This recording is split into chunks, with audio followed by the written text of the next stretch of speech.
Oyster mushroom.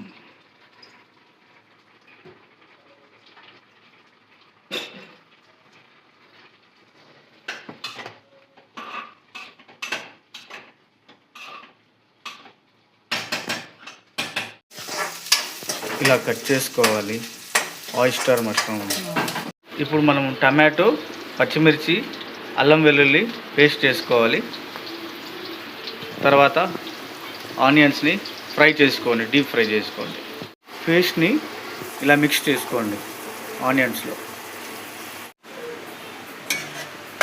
ఫైనల్గా oyster మష్రూమ్ని ఇలా mix చేసుకోండి.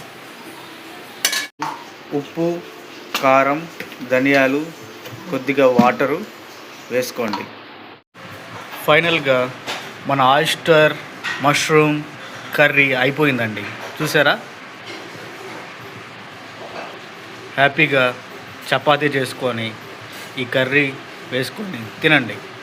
Enjoy the day.